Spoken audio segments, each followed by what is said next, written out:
Hey, welcome to Life After Nursing School. I'm your host, Caroline Dana, aka Nurse Coach Caroline, and I'm here to help you, the new nurse, thrive in your career. As a former nurse recruiter, nurse manager, and now your personal new nurse career coach, I'm obsessed with making sure you don't just survive your first couple of years at the bedside. I want you to absolutely rock them. From the challenges to the triumphs, I'll be right here with you, giving you the real-world advice and support that you need to shine. Whether you're in nursing school getting ready for life after, or you're already out there in nurse life feeling overwhelmed or even questioning your confidence, I've got your back. I'll be sharing tips, tricks, resources, and strategies that are just for you. We'll dive into everything from landing that dream nursing job to slaying imposter syndrome, and most importantly, how to keep that spark alive and stay the vibrant and amazing nurse that you are. So if you're ready to tackle the things nursing school did not cover, like how to build a career, trust yourself, and keep your passion strong, then get comfortable because we are about to dive in and make nurse life the best life.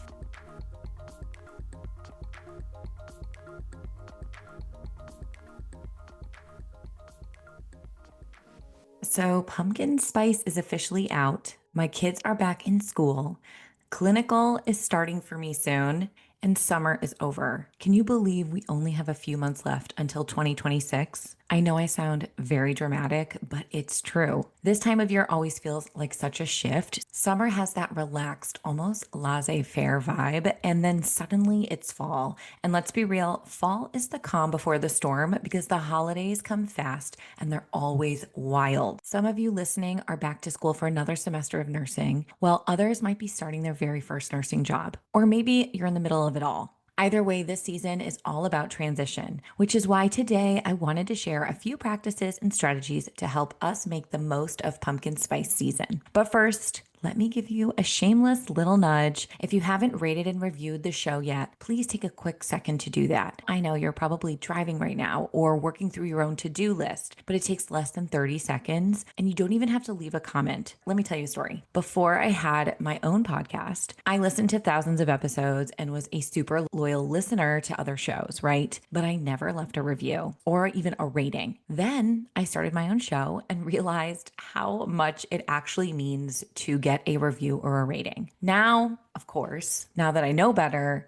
I review every single podcast that I listen to. So don't be like me back then. Instead, show some love because I truly love this entire community. All right, sister, let's dive in to some strategies to make this season smoother, more intentional, and dare I say, actually enjoyable. Some of these tips and advice I may have mentioned in other episodes, but they are just so powerful that I still practice them. And some of these strategies are ones that I would love to actually make a bit more consistent in my life. I mean, come on, no one's perfect, right? Strategy one is to get eyes on your schedule. I don't know about you, but my fall calendar is stacked. Just to give you an idea, right now I have 2 kids in elementary school and 1 in pre-K. The kids in elementary school have different school hours than my youngest Collins, and Collins only goes to pre-K 3 days a week compared to the other 2. So getting organized is extremely essential because at baseline, nothing is consistent. My son has soccer 2 to 3 days a week. My daughter has dance 3 days a week. My oldest 2 also go to CCD, and my husband works late a few days a week. I teach 2 labs during the week, and then halfway through the semester, we no longer teach in lab, and now we're in the clinical setting, and this semester I'm doing evening shift. There are random holidays and professional days, resulting in random days off from school sprinkled in the mix, so I also had to print out a copy of my kids' school calendar to ensure that I know what the school schedule is. And also I had to do the same for the college that I'm teaching at. So as you can see, I have a lot of moving parts in the next few weeks, and something tells me you're likely juggling more than just one responsibility as well. Being able to see the full picture of a calendar month is so helpful when it comes to anticipating changes to routines. So it really helps me to print out a blank monthly calendar view and spend some time filling it in by hand. Okay. I love to use different colored pens for different things, which I know is like so silly. It brings me back to like gel pen days. But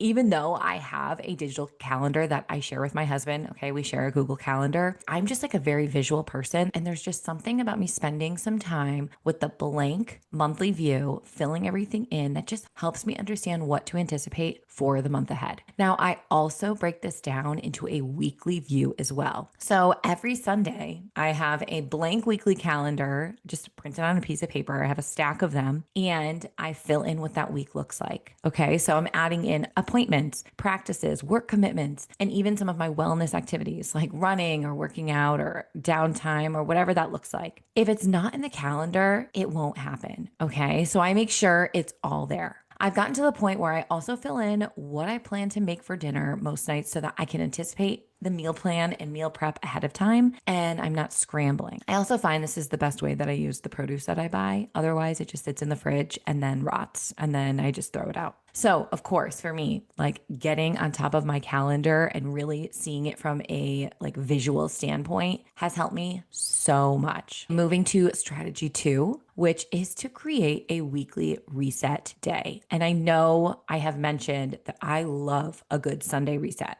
I've talked about this before, but I swear by it. For me, my reset days are usually Sundays, and Sundays just make sense for my family. And you can use literally any day that you want, especially if you're a nurse and you work 312s, you might be working on a Sunday. I used to do a weekday and that was really helpful when I was working at the bedside for 312s. So if you picked a weekday to do a lot of your chores or errands, everybody else is at work. So you fly through the grocery store and get things done and you still savor your weekend, which I think is really nice. But of course, now that I'm in the chapter of life that I'm in, Sundays are just the perfect day for me to get all of my ducks in a row before a busy week ahead. So to give you an idea of what my reset day looks like, it starts with Sunday mornings. I usually get up around 6 a.m., sometimes earlier, before my kids wake up. I make a cup of coffee or two, and I try to complete a short journaling session. Journaling is something somewhat new for me, but I'm trying to really be consistent and journal a few days a week. Then I jump into working on a bit on my computer. I am answering emails, working on podcast scripts, creating graphics in Canva. I'm doing a lot of admin work in the morning. At this point, my kids are starting to wake up and I then get breakfast going. I create a grocery list and meal plan for the week, mostly with a focus on dinners. And then we try to get to church at least a few Sundays a month. So at this point in my Sunday morning, we may be off to church and I have done a little bit of work. I've gotten the kids up, breakfast, obviously help them get dressed, although they tend to do most of it on their own now. I make my grocery list, I get myself ready, and then we're off to church, right? After church, just from the proximity of where everything is, where we live, we then will go to the grocery store. Okay. And again, I have my list at this point in time. And once we do our grocery shopping, we get home, we have lunch. I am throwing in a few loads of laundry. I am getting organized. I'm meal prepping for the week. And some Sundays we have commitments. I know my son has some soccer games coming up, so we will have to kind of incorporate that in the mix, but I still use that day to regroup. Having the reset day eases my stress and anxiety that builds during the week and allows me to just take a minute to anticipate what the week ahead looks like. And then it allows me not to scramble so much during the week. I want to share my recent ChatGPT win here as well, because it's so fitting. I used ChatGPT the other day to help me come up with a meal plan for the week. I prompted ChatGPT by saying, please come up with a meal plan that is healthy, doesn't spike your blood sugar, and can feed a family of 5, with 3 people being picky eating kids. Okay. It generated an entire meal plan. And there were a few options that I was like, okay, my kids are not going to eat that. Can you swap that chicken meal out for something with pasta? And it did. Then I asked it to create me a grocery list, organizing all the items by grocery store aisle.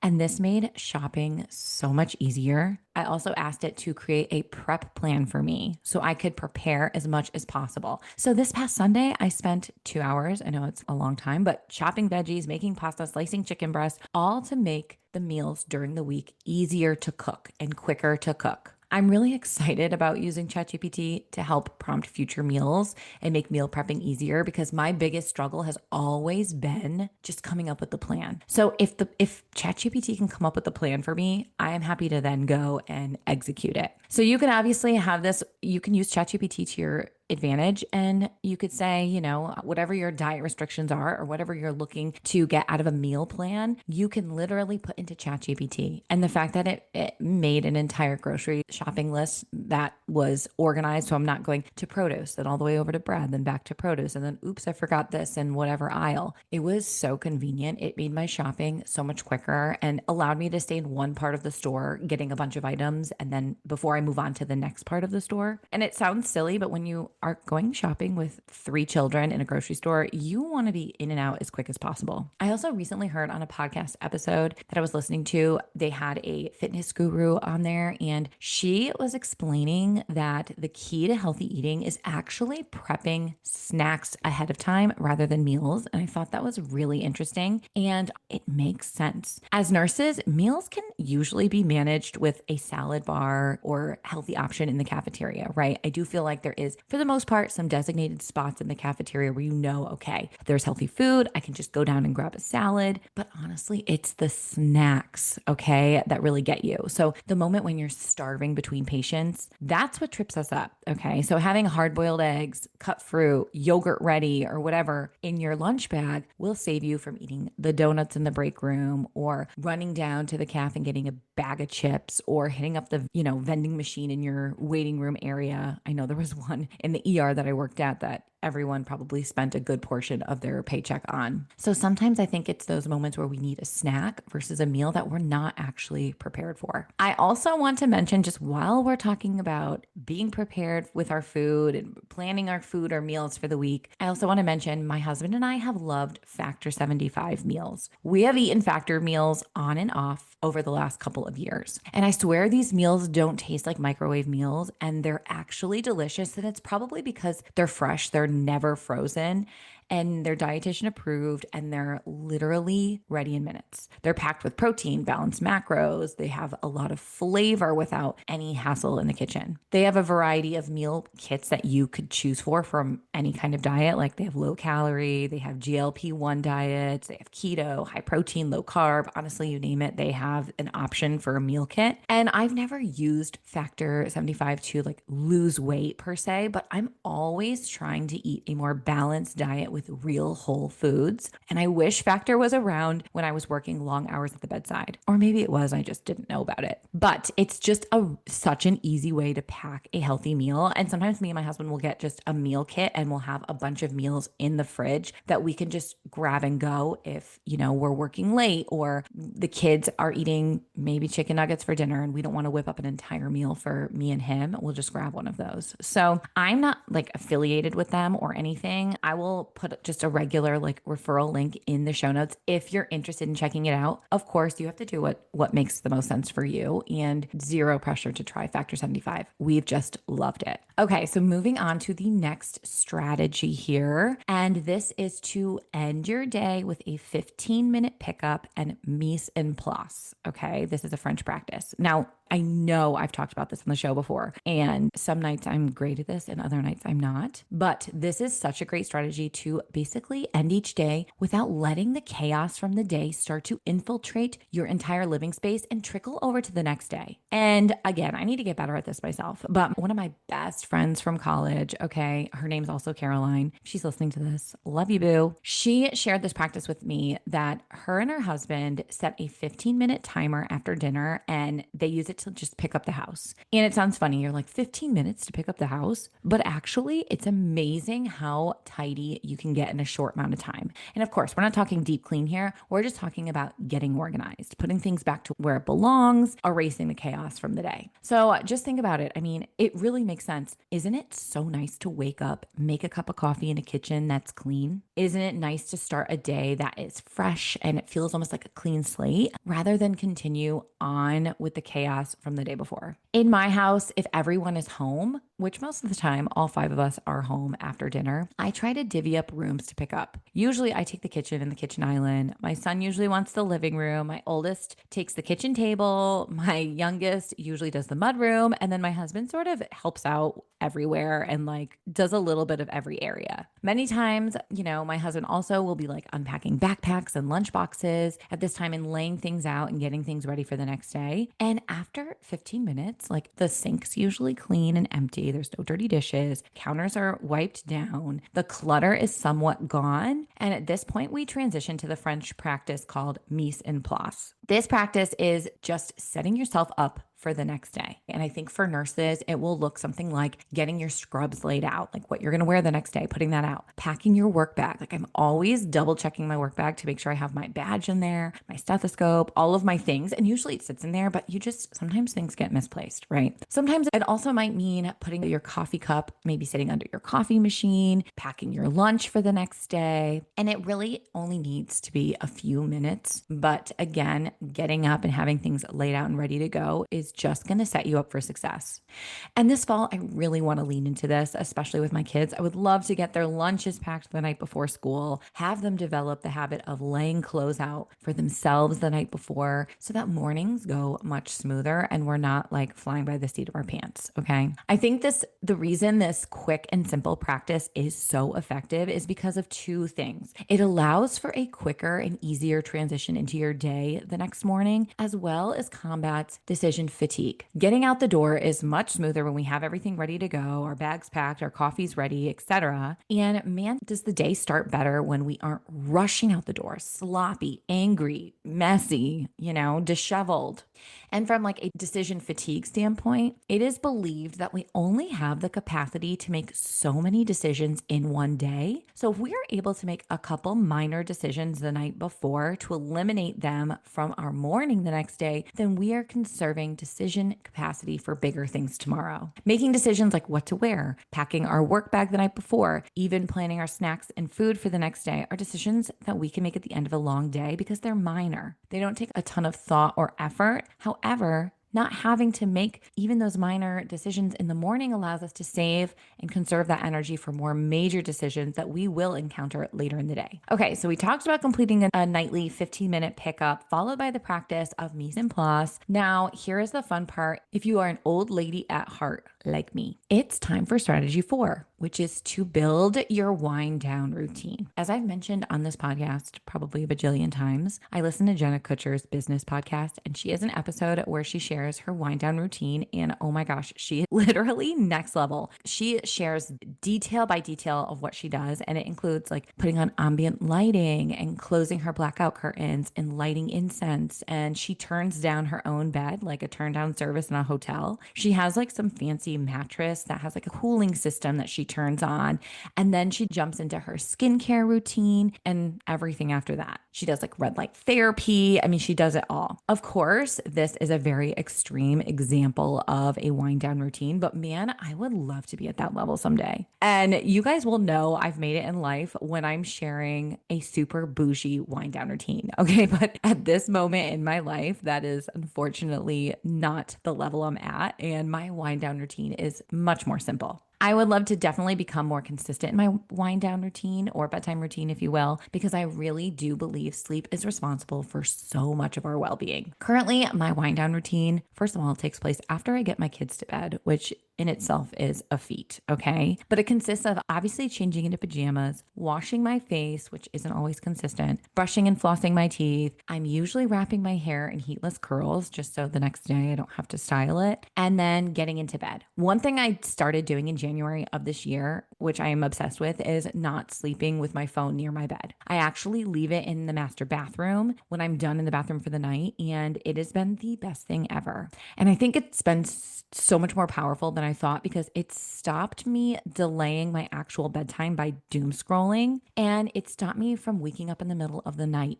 I think I was actually waking up in the middle of the night, looking over, seeing my phone, picking it up to see what time it is, but then of course seeing notifications and getting onto different apps, checking my email, and having a business, things would come through my email in the middle of the night that I would feel like I needed to address then and there. And then I would be on my phone for a forsaken amount of time that really was like so unnecessary. Nothing in the middle of the night for the most part is an emergency, right? So I think this was sort of a subconscious habit that was happening, that I was waking up, checking my phone, then all of a sudden I I was doing something and not going back to sleep. At this point, I get into bed after I do everything in the bathroom. I plug in my phone, I leave it there. I get into bed and I usually read for 20 to 30 minutes. I also want to add that I did splurge on myself last Christmas and I bought a fancy alarm clock called The Hatch, and I'm obsessed with it. It actually has a wind down setting where it plays like super relaxing music before bed, and it actually has this ambient lighting that slowly dims to help you during your wind down routine. I haven't used it very much, but I do think it is such a nice feature. But what's cool is that it comes with an app, so you can literally tweak everything on the app, and it will actually notify you on your phone, like, hey, isn't it time to start getting ready for bed? Which I think is a really nice reminder. So I do use a alarm clock that's not your standard alarm clock, and it's the best thing ever. I'll add a link to it in the show notes if you're interested. The last strategy today that I definitely want to talk about is protecting your energy.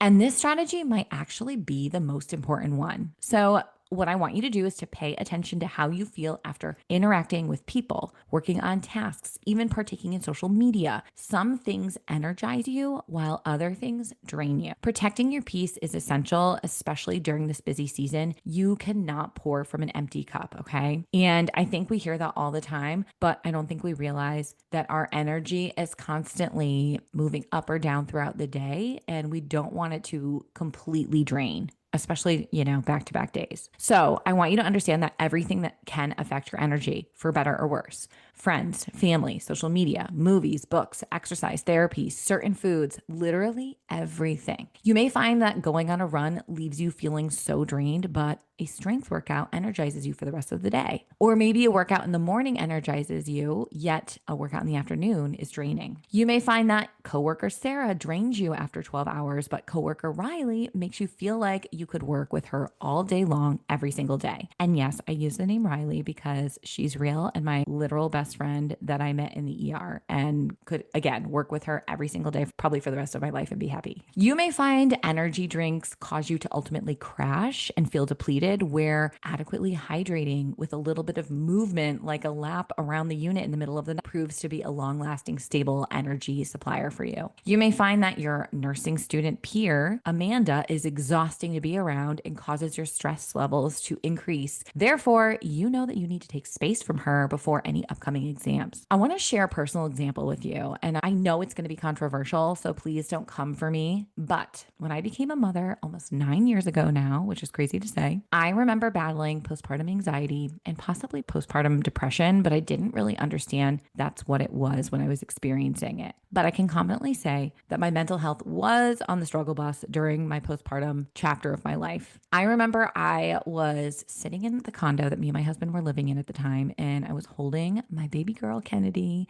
and I was watching the news, and I was kind of doing this routinely. I was watching the Today Show every single morning. Kennedy was born in December, so it was like dark out and cold, and I just pretty much stayed hunkered down in the condo, especially those first few weeks after giving birth. And I remember watching the Today Show every single day. And this one particular morning, they had a story covering a school bus that had slid on ice and ended up flipping on its side, and children were hurt. I was so upset by this. And from what I remember, this wasn't even a local issue because, again, it was the Today Show. But that day, I decided that I was not going to watch the news anymore. It had gotten to the point where every single day was something terrible that had happened. And again, when you're covering national news, there's a ton of stories with tragedy and just pressing issues, right? And I think this was just the straw that broke the camel's back, if you will, on this. And after the school bus incident, I remember thinking, oh my gosh, how am I ever going to let my kids go on the school bus? Who are these people driving the school bus? And do they even know how to drive? Which, I know is so ridiculous to even think. But that was a day where I was like, I'm not watching the news anymore. It was just fueling my anxiety, fueling my inner sadness, and really made me lose hope in society and people. And I haven't really watched the news since. Here and there, of course, I'll tune in when it's something major. However, I really don't for the most part because I just don't believe a lot of what is out there and being put out there. And I can tell you, I feel a million times more at peace, especially during the time that we're living in right now. And I truly don't believe that me worrying every day of my life will do anyone any good. So that is like a huge boundary that I have put up to protect my peace and protect my energy. Another example is with social media. I will definitely share this with you, although it's a little bit vulnerable of me. I have two Instagram accounts, right? I have a personal one that I started back in college, and then I have my current one, and that is for my Nurse Coach Caroline Instagram. It's so interesting when I switch between the two accounts because I can honestly feel the difference in my energy. My personal account, okay, when I go back to the people that I've met, people from high school, college, previous jobs, it actually provokes a lot of guilt, comparison, and anxiety, if I'm being completely honest. I feel guilty many times that I haven't reached out to certain people from past lives, if you will. And I feel guilty or even badly if I'm not invited to something, although many times it makes sense, like haven't spoken to that person in a while. But I just find that my personal account is filled also with a lot of like birth announcements and degrees earned and houses purchased and weddings and other accomplishments, much of which fuels comparison or at least a need for validation. And I don't want to feel that way. Like, I don't want to be comparing myself. I don't want to feel like, oh, wow, I need to prove myself now. That is not a good way for me to be me, if that makes sense. Now, when I flip to my business account, Nurse Coach Caroline, I find myself feeling inspired. I'm laughing at relatable reels. I'm connecting with other nurses on nurse related issues. And I just feel like I am a part of something bigger. So, in all honesty, I spend 95% of my time on my business account because it just leaves me feeling like I'm helping people and making a difference. And honestly, I follow a lot of people that I find inspiring. And then I don't follow people that leave me not feeling inspired. I think it's just so important to learn how to protect your own peace and energy. If we subject ourselves to things that are all draining, because face it, some draining things and draining people in life we cannot escape. But if we subject ourselves to that all day long, it's going to leave us feeling so badly about ourselves, so emotionally exhausted and depleted, then there won't be anything left for us. So please be mindful as you move through your day and your everyday life of the things that have an impact on your energy and how you are feeling and if you are leaving exhausted, because these are things that we need to take inventory of and be mindful of bringing into our life. So that sums up our 5 strategies on ways to make this busy pumpkin spice season the best possible. But I do want to do a quick recap. Strategy 1, again, get your schedule clear in a visual form. So monthly and weekly planning makes a huge difference. Strategy 2, have a reset day. Okay. You know, I love my Sunday reset days, but this allows us to regroup, get our meals ready for the week, set the tone for the week, and anticipate any major obstacles or major responsibilities in our life. Strategy 3, end each day with a 15-minute tidy and mise en place practice to cut the morning chaos and to start the next day fresh. Strategy 4, build a consistent wind down routine that prioritizes your sleep. And strategy 5, protect your energy by being mindful of what fuels you and what drains you. If you can layer even a few of these strategies into your life this season, it will feel a lot less chaotic and a lot more intentional. I know I am going to try to implement these strategies the best way that I can because I want to enjoy my pumpkin spice coffee and not be stressed to the max. Thank you so much for spending time with me. I love being part of your nursing journey. And if you enjoyed this episode, please rate the show, leave a review if you can, and send it to a friend who might need a little extra support this fall. It helps me more than you know, and it's how we keep this community growing. As always, I have one hand for me and the other for you. Well, that's it for today's episode of Life After Nursing School. I hope you feel more confident and ready to tackle the challenges that come with starting your nursing career. Remember, the first year or 2 might not be easy, but with the right mindset, you can overcome anything. If you found value in today's episode, I'd love for you to hit that subscribe button so you never miss a future episode. Also, please consider leaving a review on your favorite podcast platform. It helps so much in reaching other new nurses like you. Thanks for listening, and remember, you've got this. Take care and see you next time.